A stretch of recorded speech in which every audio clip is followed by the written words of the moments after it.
Hello and welcome back to Muslim Convert Learning Arabic.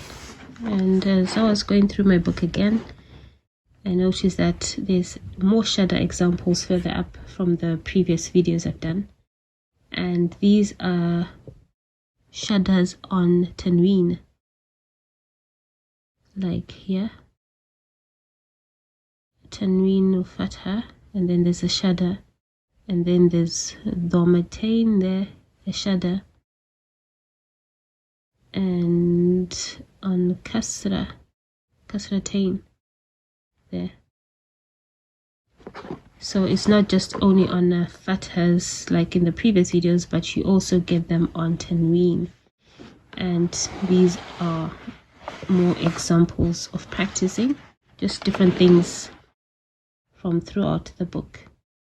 Thanks for watching and see you again in the next video.